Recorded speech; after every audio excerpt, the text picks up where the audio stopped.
Hey everybody, this is Stephanie's podcast. It's the third one. I'm getting a little bit more comfortable.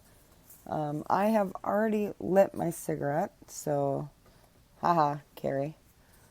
Today we're going to talk, today's podcast is about sports. Mostly NFL, but other sports too. So I'd like to start out with my personal fan favorite, the Chicago Bears. 2017 and 2018 under John Fox and the unenthusiastic Jay Cutler went 6-10, ending both their careers with the Bears. Not, Jay Cutler ended up going to Miami. It's just with the Bears. Under rookie coach Matt Nagy, 12-4 and NFC North champs. Nagy also won Coach of the Year. Personally, if you ask me, it seems the younger the coaches are getting, the best out of their players they're getting. Example, we'll talk about him again, Rocco Baldelli of the Minnesota Twins. Sean McVay of the LA Rams. Hell, I'm older than both those guys, so that sucks for me. Anywho, the Chicago Bears have been named one of the top teams to go to the Super Bowl this year. Thanks, guys, for the kiss of death, because that means we're probably going to win 3 games. Last Super Bowl, I believe, was the Rams and the Patriots. I could totally be wrong about that, because if the Bears aren't in it, I really don't care. But I remember Todd Gurley, he was not ready health-wise. I don't care what they said. He was not ready, which was a huge loss for the Rams. It really did hurt them because he's kind of your triple threat. He could be a kickoff returner.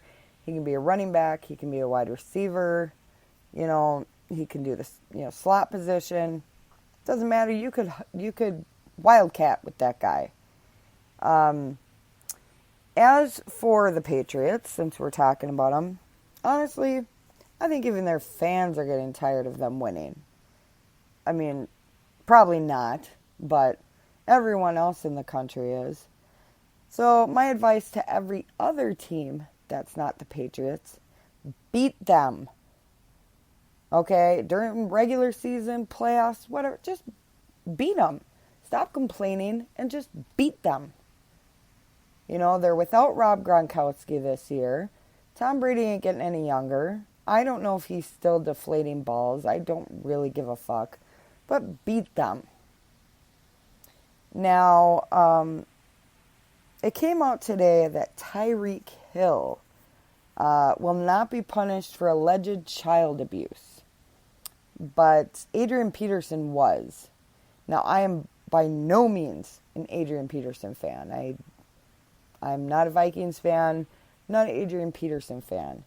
But NFL, stay consistent here, guys. If you're going to punish one person, you should punish the other.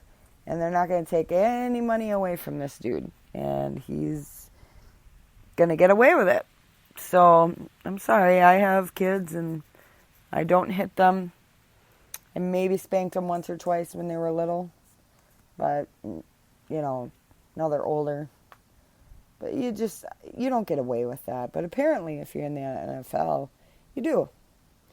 Let's move on to the Miami Dolphins, where there's a quarterback battle taking place between Josh Rosen and Ryan Fitzpatrick. A couple of mediocre quarterbacks, in my opinion. The Dolphins, for years and years, tried to lock up Ryan Tannehill. Now I am lighting a cigarette. Sorry. But couldn't seem to do it. Either injury or he didn't want to do it. Not sure what the deal was. The Dolphins are in a rebuild. So that's their excuse, I guess. Now we're going to talk about the Browns. Baker Mayfield, lucky? Or is he actually good? One thing over the years that the Browns have taught us is that they can put high-level talent all over that team and still suck ass. I don't know how you do it, but Cleveland, God damn it, you pull it off. So I guess we'll see this year what they have in store for us. So there's a taste of the NFL for you. I thought I would talk some more about the NFL, but I'd like to move on to baseball. I actually just came from a Minnesota Twins game, which I don't think I'm allowed to watch the Minnesota Twins anymore because every time I do, they lose. Sorry, a little swig of beer there.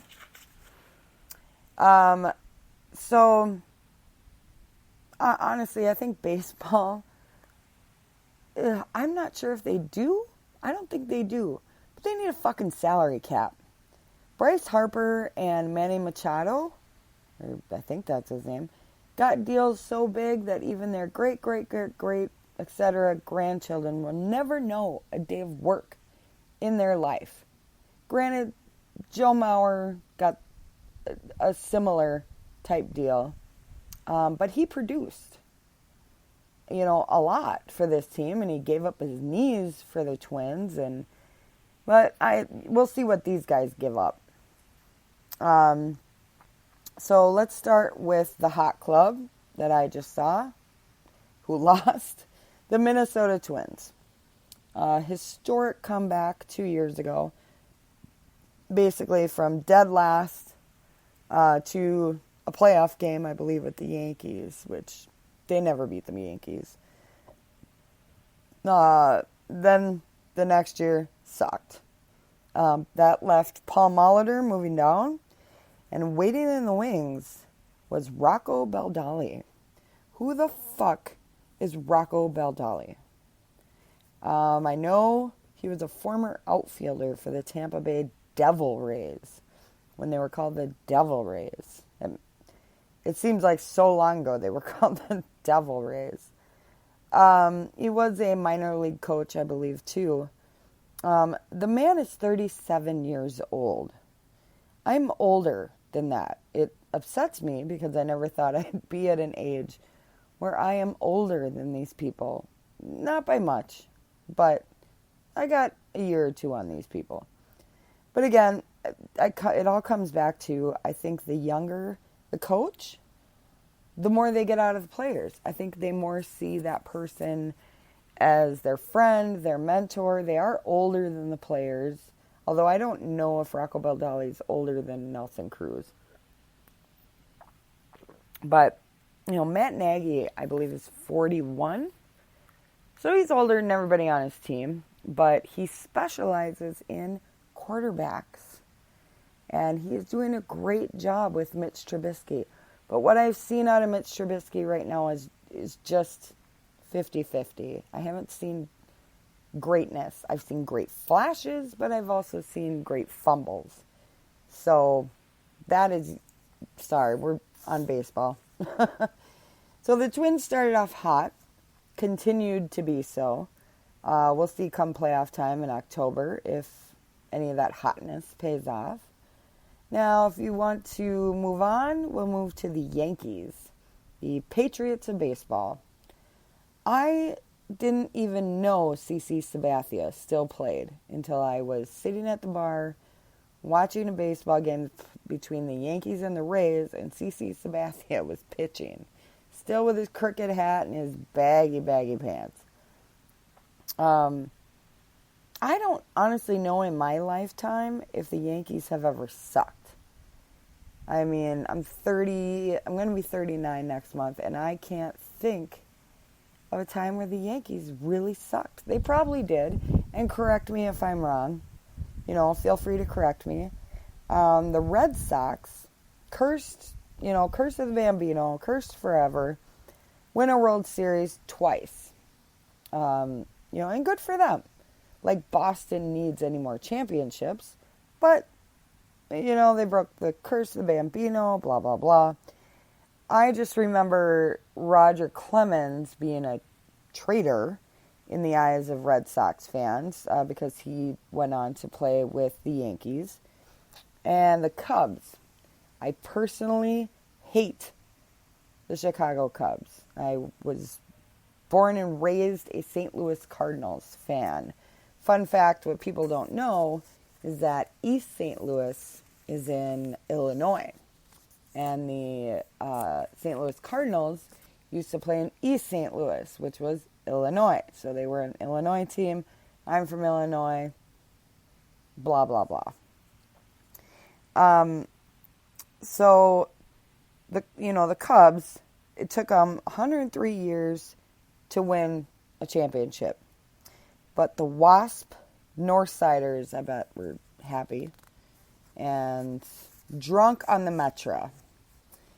So, and lastly, let's move to hockey. Mike Yeo, former Minnesota Wild coach, was hired to coach the St. Louis Blues. Gets fired because the Blues are in dead last. So as soon as he gets fired, boom, St. Louis wins the cup. The Blackhawks, who are lovingly called here in Minnesota the Skatriots, won 3 under Joe Quenneville, who, you gotta admit, looks a little like Stalin. Much nicer guy, though. Doubt he's into communism. But just the stash and just kind of looks like him. Because I'm in Minnesota, the Minnesota Wild. Minnesota, they call it here the state of hockey. And it certainly lives up to it. No matter what their record is, no matter if they're winning, losing, 18,000 white people all gather together at the Xcel Energy Center, cheering their asses off. But the Wild this year made huge mistakes. This year by trading away stars like Charlie Coyle, Mikael Granlund, and Nino Niederreiter. What the fuck, guys? Those guys are actually doing better without you. So that's, I guess they're quote-unquote rebuilding. That is something Minnesota fans don't want to see, don't want to hear, don't even want to think about. They want a team. They want it to win. They don't care how they do it. They'll take off their skates and stab somebody to get a cup. They don't care how they get it. They want one. And they're already calling for the head of Bruce Boudreau, which personally I think it's upper management, more general manager than anything else, if you ask me. Just listening and watching the Wild and, just a lot of shitty moves, and then the Blackhawks made some shitty moves and they got rid of some good people. But the Blackhawks, I think, were kind of like, okay, we're good. I don't ever think a team thinks, oh, we're good. We got 3 cups in the last 5-6 years. But I think they have room for the younger kids to start coming up.